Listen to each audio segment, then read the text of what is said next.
Als das Projekt tatsächlich startete und die ersten Bären aus Slowenien kamen, war das zu schön, um wahr zu sein.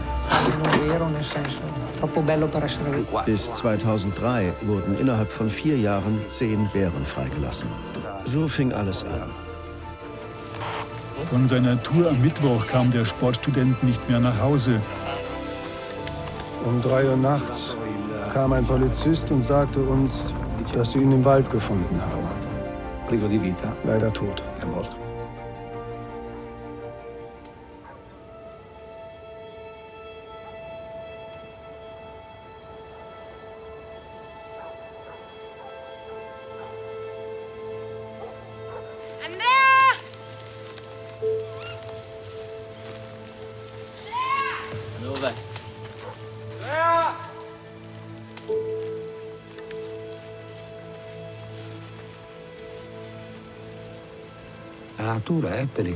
Die Natur ist gefährlich. Gegenüber der Natur sind wir schwach. Sie lässt uns keinen Ausweg.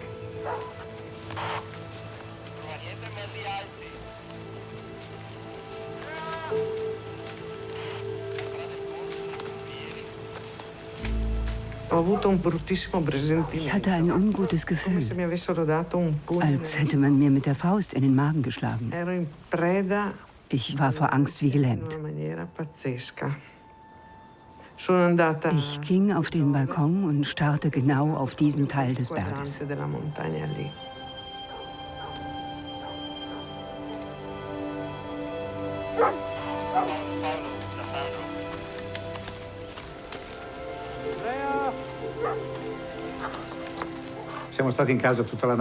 Die ganze Nacht haben wir zu Hause gewartet und haben uns immer wieder schweigend angeschaut.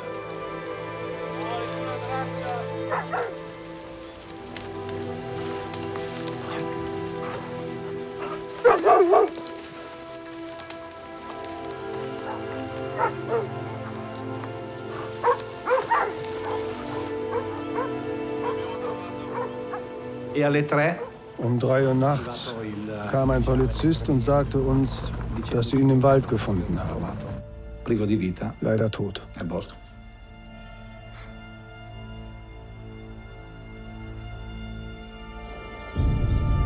Un giovane runner trovato morto nei boschi della Val di Sole. The 26-year-old was out running in the Trentino region when he went missing. Von seiner Tour am Mittwoch kam der Sportstudent nicht mehr nach Hause. È l'ultimo filmato di Andrea Papi, postato poco prima della morte, non lontano da questa malga. Alerté par sa famille, son corps a été retrouvé dans un ravin par les secours. Tiefe Bisswunden weisen auf den Angriff eines Bären hin. Si tratterebbe della prima uccisione di un essere umano in Trentino da parte di un animale selvatico. Solo l'autopsia potrà dire con certezza se sia stato ucciso da un orso.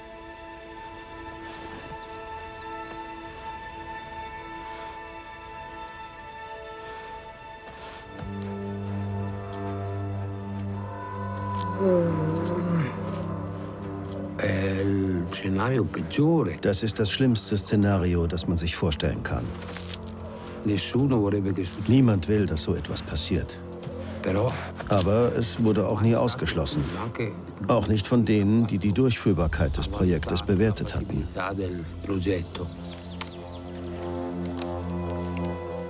Eine tragische Geschichte für Mensch und die Wildtiere, die da passiert ist. Also im Prinzip wird es für beide Seiten die Lage verschärfen, extrem verschärfen. Dass es sich dann so in dieser Dimension europaweit eigentlich dann hochgepusht hat, da war ich dann schon überrascht.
adesso non ci sono più dubbi ad uccidere il runner Andrea Papi nei boschi del Trentino. È stato un orso.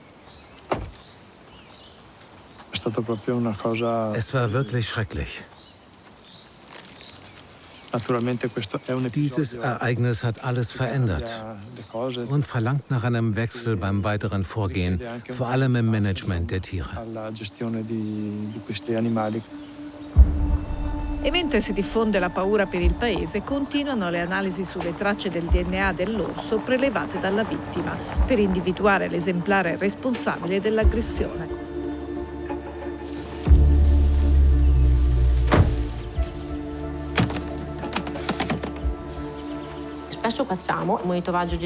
Wir nehmen regelmäßig genetische Proben. Deshalb haben wir eine ungefähre Vorstellung davon, welche Bären sich in bestimmten Gebieten aufhalten. Und da machst du dir Gedanken, welcher Bär es gewesen sein könnte.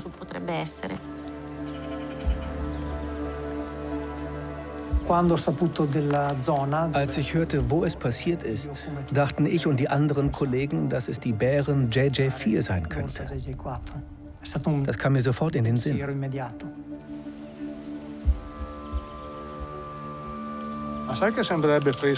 Es scheint ganz frisch zu sein. Ich meine, es ist nicht einmal nass. Man stellt alle möglichen Vermutungen an, bis die Ergebnisse der Genanalysen da sind. Erst die liefern dann den unwiderlegbaren Beweis. Und das ist dann die Grundlage, mit der wir arbeiten können.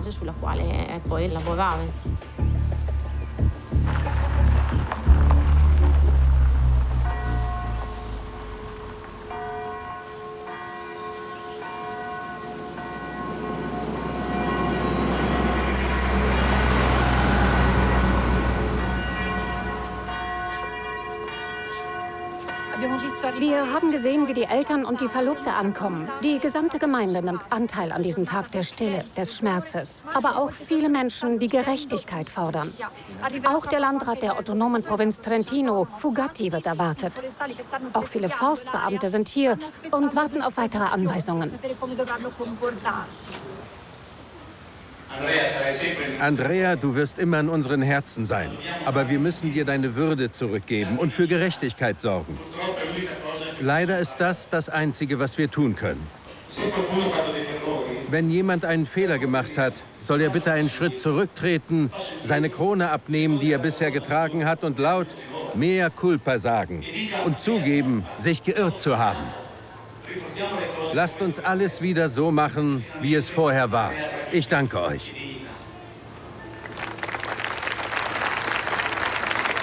Die Leute sagen, letzten Endes hat es niemanden überrascht, dass sowas passiert ist. Vielmehr war es einfach nur eine Frage der Zeit. Mit der Anzahl der Bären, die in den letzten Jahren hier gestiegen ist, ist einfach auch die Angst der Leute größer geworden.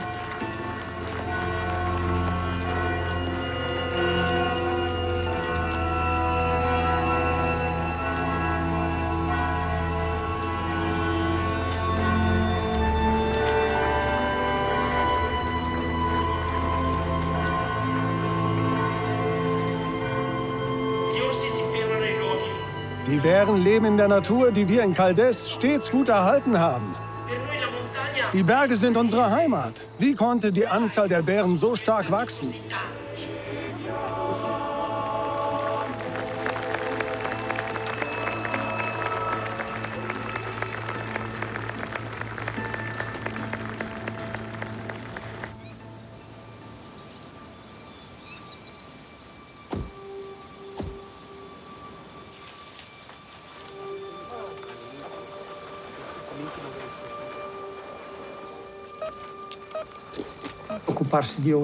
Sich hier und gerade jetzt um die Bären zu kümmern, ist eine harte Bewährungsprobe für uns alle.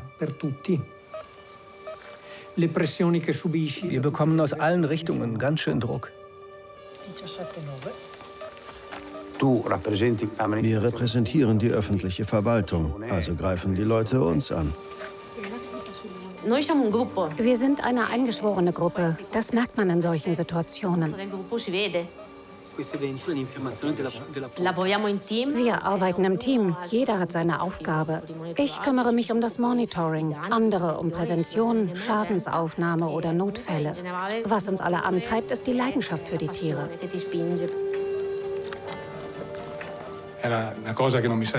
Ich hätte niemals gedacht, dass ich das beruflich machen würde. Ich habe alle Bücher gelesen, die es in der Bibliothek über Bären gab. Die Geschichte des Alpenbären hat mich völlig begeistert.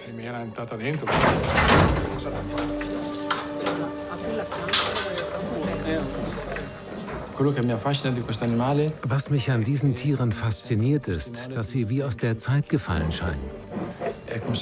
Sie sind Sinnbilder der Wildnis und ihre Anwesenheit verleiht der gesamten alpinen Umgebung eine gewisse Aura. Ich bin der Leiter des Veterinärteams. Bären sind außergewöhnliche Tiere, die keinerlei Ähnlichkeiten zu anderen Tieren aufweisen. Der Wolf ist unser Wildhund.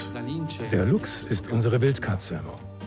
Wem gleicht der Bär? Doch wohl am ehesten uns Menschen.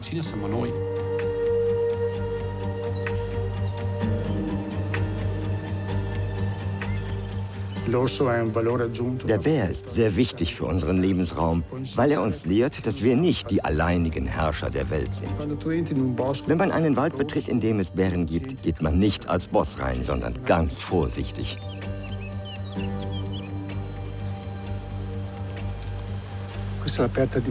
Das hier ist ganz frisch freigelegt worden, um Larven zu finden. Ein deutliches Zeichen, dass hier kürzlich ein Bär war.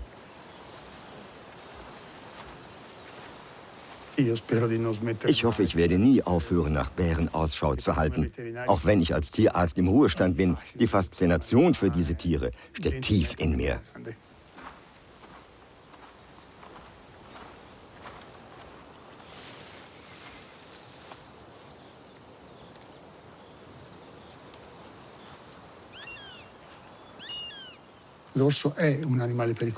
Der Bär ist ein sehr gefährliches und starkes Tier. Aber er ist auch eines der ausgeglichensten Tiere, die wir in unserem Gebiet hier haben. Der Bär weiß, dass er der Stärkste ist. Er bewegt sich immer mit größter Ruhe.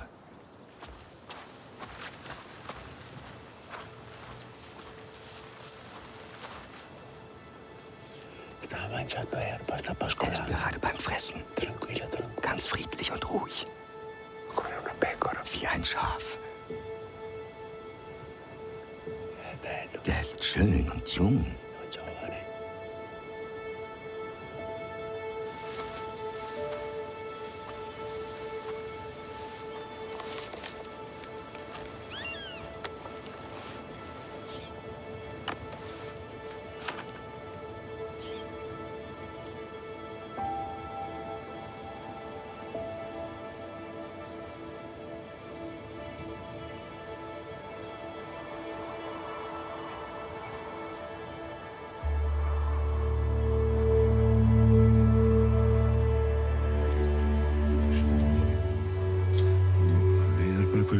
Das ist ein ganz altes Tier. Der Bär war nie ganz weg. Bis vor ein paar Jahren hatten wir noch einen kleinen Restbestand. Die Population galt als biologisch ausgestorben.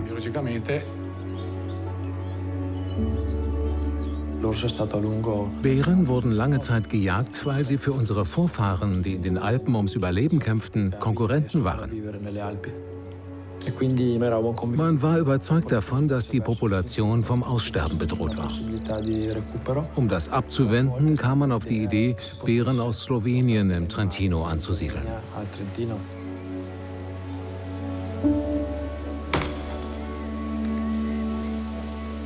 Dose di anestetico sparata alle ore 6:45. Es gab eine ausführliche ökologische und soziale Machbarkeitsstudie. Es wurden Befragungen durchgeführt und nachdem klar war, dass alle Voraussetzungen passen, begann das Wiederansiedlungsprojekt.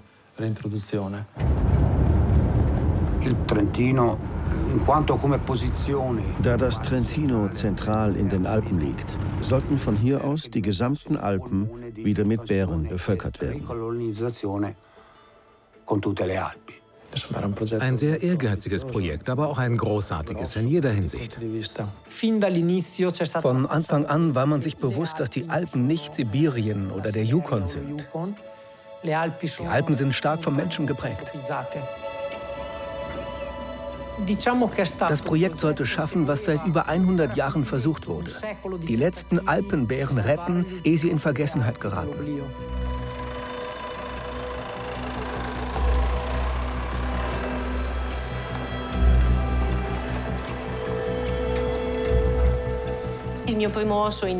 Meinen ersten Bären in freier Wildbahn habe ich bei einer Freilassung gesehen.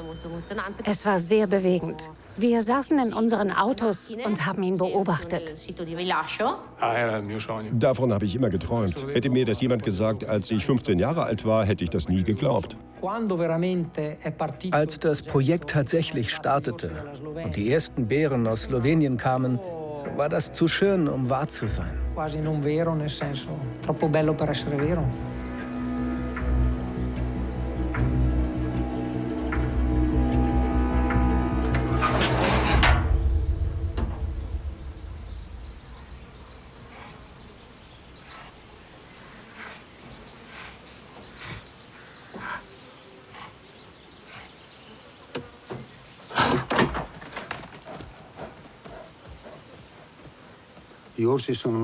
Bären sind etwas, wovon alle Kinder träumen. Zumindest hatte jeder schon mal einen Teddybären.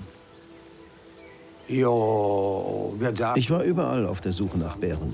In der Sowjetunion, in Kanada, Alaska. Weil mich die Tiere faszinieren.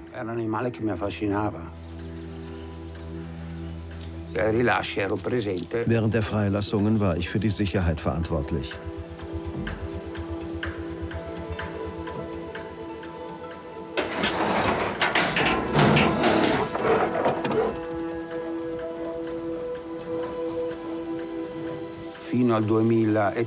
Bis 2003 wurden innerhalb von 4 Jahren 10 Bären freigelassen.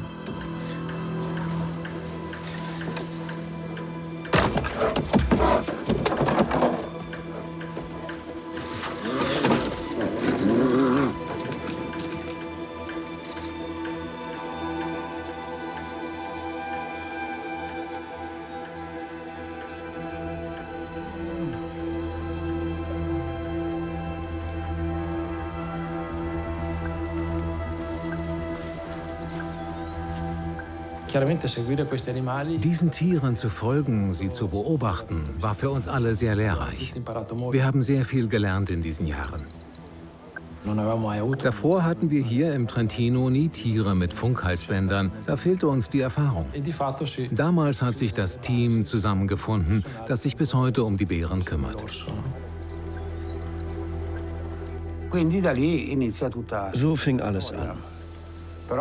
Aber niemand war in der Lage einzuschätzen, wie sich das Ganze entwickeln würde, was alles passieren würde.